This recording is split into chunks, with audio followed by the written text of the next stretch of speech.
जय हिंद दोस्तों। उम्मीद करता हूँ आप सब लोग अच्छे होंगे और अच्छी तरह से रिपेयरिंग कर रहे होंगे। दोस्तों आज हमारे पास एक आईफोन 6s है जिसमें कि आपका टच वर्क नहीं कर रहा। दोस्तों आज इसे देखेंगे कंप्लीट कि हम इसके फॉल्ट को किस तरह से रिपेयर कर सकते हैं। दोस्तों वीडियो को एंड तक देखना तभी आप समझ पाओगे। चलो वीडियो देख लेते हैं।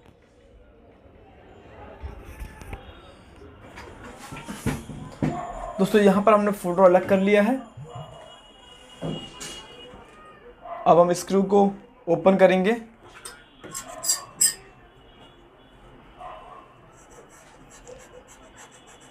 इसके बाद इसके बोर्ड को मदरबोर्ड को अलग करके चेक करेंगे एक्चुअली इसमें प्रॉब्लम क्या है, टच हमारा काम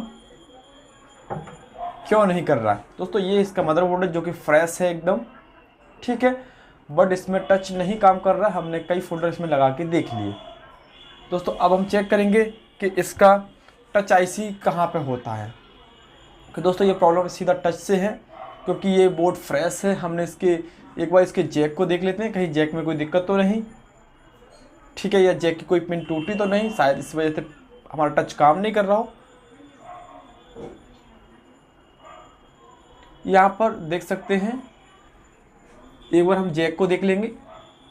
जैक भी हमारा कहीं तक ठीक है, केवल एक जैक पर हमारा कार्बन लगा हुआ है, इसके हम क्लीन कर देंगे, ठीक है, जो कि ज़्यादा बड़ा इशू दिख नहीं रहा है। यहाँ से जैक हमारा फर्स्ट क्लास ओके है, बिल्कुल ही ओके।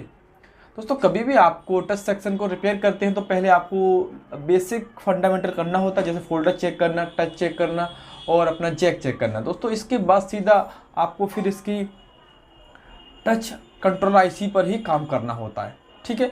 यहाँ पर दोस्तों हम इसकी शील्ड को ओपन कर देते हैं और चेक करते हैं हमारा टच आईसी है जिस पर हम काम करेंगे।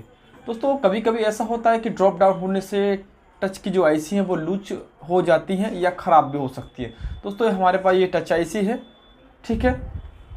यहाँ पर इसको पहले हम रिवॉल्व करके चेक करेंगे क्योंकि हमारा जैक सही है, और पहले इसको हम कवर कर लेते हैं।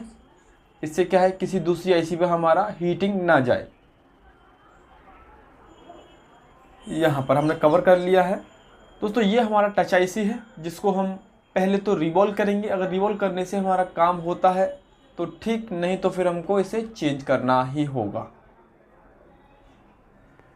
यहाँ पर हमने इसकी सप्लाइयों को चेक किया था, वहाँ पर सप्लाइयाँ ठीक थी, और यहाँ पर आप चेक कर सकते हैं कि हमने इसकी आईसी को निकाल दिया है। अब हम इसको क्लीन करेंगे। दोस्तों यहाँ पर कई भाई क्लीन करते समय, ठीक है, बहुत ज़्यादा कंफ्यूज हो जाते हैं किस तरह से इसको साफ़ करना चाहिए। दोस्तों आपको बिल्कुल ही लाइट का मतलब बिल्कुल ही आपको आयरन को बिल्कुल स्मूथली चलाना होता है, ठीक है, बिल्कुल स्मूथली इस आयरन को आपको बिल्कुल, ठीक है।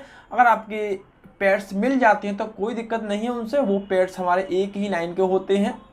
और आप जहाँ पर डिस्ट्रीब्यूटर का इस्तेमाल करते हैं वो आप गुडविक कंपनी का करें, ठीक है, और बहुत ही अच्छा काम करता है, जिसमें आपके जो इसका डिस्ट्रीब्यूटर बायर जितना सॉफ्ट होगा उतना अच्छा काम होगा आपका, ठीक है। इसके बाद हमने क्लीन कर लिया बोर्ड को।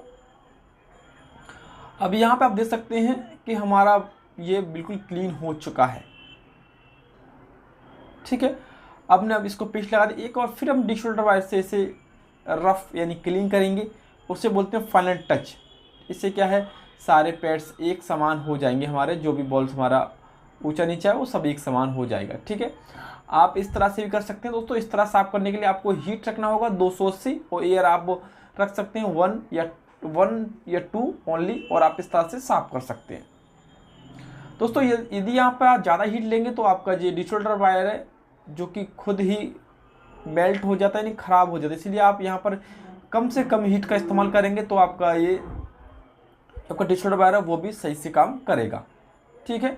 यहाँ पर देखो हमने सभी पैड्स को क्लियर साफ कर लिया है। आप ज़्यादा रफ ना करें, ठीक है, बिल्कुल स्मूथली चलाएं। अगर ज़्यादा आप रफ करेंगे तो आपका क्या है, प्रिंट आपस में मिल जाता है। यहाँ पर देख सकते हैं हमारा कोई प्रिंट नहीं मिला है, ठीक है, जो कि हमारा क्लीन है एकदम। अब इसे साफ कर लेते हैं। यहाँ पर हमारा पैड साफ हो गए हैं। अब जो हमारा टच कंट्रोल आईसी था इसको एक बार रिवॉल्व करके हम चेक करेंगे एक्चुअल रिवॉल्व करने के बाद हमारा काम करता है कि नहीं, ठीक है। यहाँ पर देखो ये हमारा आईसी है जो कि हमने निकाला था। पहले इसको साफ़ कर लेते। दोस्तों कभी आप साफ़ करते समय कभी कभी आप क्रिस्टल आईसी को ख़राब कर देते हैं, जो कि आपके एज आ कांच जैसा दिखने वाली आईसी होती है, उनको आप ख़राब कर लेते हैं इस तरह से। तो आपको क्या करना है, पेस्ट हल्का लेना है और आप चाहें तो अपने आयरन की मदद से बिल्कुल लाइटली उस पर चला सकते हैं ऊपर पीवीडी लगाने के बाद। तो इससे क्या है, बॉल जल्दी से मेल्ट नहीं होती। कभी आप डिजिटल बार का ज़्यादा इस्तेमाल करेंगे तो वो घिस जाता है और आपका एक दूसरे प्रिंट मिल जाता है, फिर आपका आईसी ख़राब हो जाता है। अब हम इसे रिवॉल्व करते हैं दोस्तों। यहाँ पर हमारे पास स्टेंसिल यूनिवर्सल है दोस्तों। स्टेंसिल रिवॉल्व करने के लिए पहले आप सिंपल आप पीपीडी इस्तेमाल करेंगे। पीपीडी यहाँ पर आप ले सकते हैं, ज़्यादा से ज़्यादा आप ड्राई पीपीडी लेंगे, ठीक है। यहाँ पर हमने शीट जो रखा है वो 270 रखा है और यहाँ पर हम इसको रिवॉल्व कर लेते हैं। देख सकते हैं यहाँ पर आपका रिवॉल्विंग हमारा कंप्लीट हो गया है। अब इसे हम निकाल लेते हैं, ठीक है। यहाँ पर अब देखो हमारा आईसी निकल गया है। अब देखो दोस्तों, हमको इसको फाइनल टच देना होता है, ठीक है।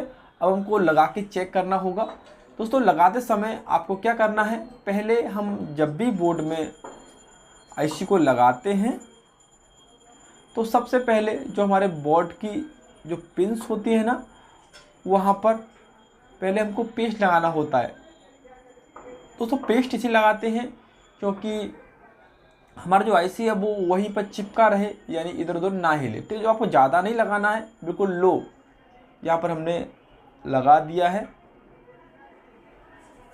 अब देखो दोस्तों, यहाँ पर आपको आईसी को इसके मार्क के हिसाब से, जो नोच पॉइंट होता है जिसे आप नोच पॉइंट बोलते हैं, उसके हिसाब से आपको लगा देना है। और यहाँ पर जो हम हीट रखेंगे लगाते समय, क्योंकि हमने इसे पीपीडी से रिवॉल्व किया है, तो इसका हीट इस टाइम हम रख सकते हैं 340 और यार आप 2 पे रख सकते हैं, ठीक है, या पर 3 पर। दोस्तों यहाँ पर जो हमारा नोजल है वो मीडियम नोजल है, जो कि आपका समथिंग 8 mm का है। अब यहाँ पर हम इसे लगा देते हैं।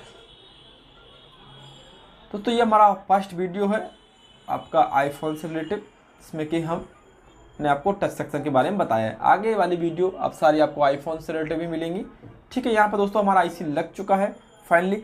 अब हम चेक करेंगे एक्चुअल हमारा टच काम करता है कि नहीं। यहाँ पर हम इस टेप को हटा देते हैं दोस्तों। यहाँ पर 2 तरह के टेप आते हैं आपके, ठीक है। सिल्वर टेप आता है, वो को आपको हटाना ज़रूरी होता है क्योंकि वो एज अ जंपर की तरह काम करता है, ठीक है। यहाँ पर हमने इसको फिक्स कर दिया है। अब बोर्ड को हम लगा लेते हैं।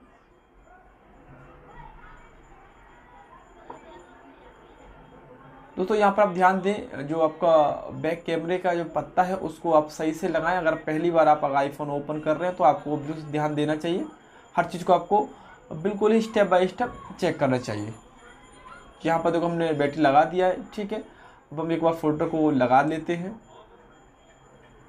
यहाँ पर डिस्प्ले का पत्ता लगा लिया है, टच का पत्ता हमने लगा लिया है, ठीक है। कैमरा भी लगा हुआ है, फ्रंट कैमरा।